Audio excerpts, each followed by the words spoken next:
How far? Welcome to my YouTube channel. This is where I'll be talking about Nigerian food and everything we need to know about Nigerian food. I'll begin by talking about the misconception around Nigerian food.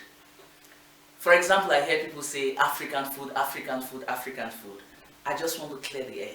There's actually nothing like African food. What we have is Nigerian food, Zimbabwean food, Congolese food, and all of those things. And then we'll boil down to the countries. Within the countries, we now have different ethnicities and nationalities, and they have their different kinds of food. So for example, I'm from the Niger Delta, from Port Harcourt, from Rivers State. And because we're used to the sea and the rivers, most of our foods will have seafood in them. So when we cook, you most likely find out we're around fish, cuisines and all of those things. It will be slightly different from somebody still from the south that is not from the Niger Delta where you have water. What will be in their food will be different. So that's why you go to the north, because they eat lots of grains and all of those things, millets, you find kunu, you find those cereals kind of food. That's what you find there.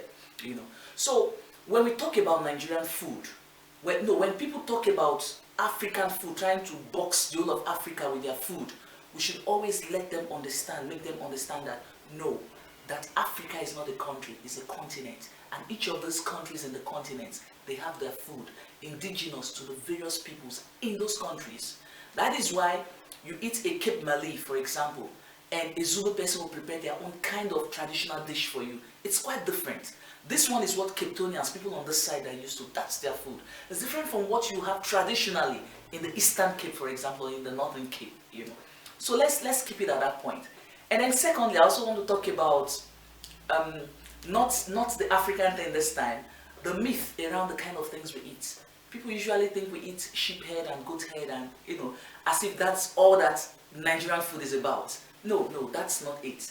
You could actually eat Nigerian food and have it like basically, if you need to eat something, you can find fish, you can find meat, you can find all of those things, good parts of meat like briskets and all of those things. It doesn't necessarily has to be cow head and sheep head and all of those things. Yes, I know that people like a bit of those flavors in their food, pomo and shaki, because we're a bit dramatic, and even when it comes to our food, we do that a lot. We eat food and we stretch with food, we talk about food, you see okra going this way, people act with all these kind of things, but that's fine, that's cool, it's all part of it, but bottom line is, there's nothing like African food. That's a misconception. Is Nigerian food, is Zimbabwean food, different kinds of food within the countries in Africa, and then when we boil down to the countries, we have different ethnicities and nationalities and their food. This is important because for every food, there's a story behind the food.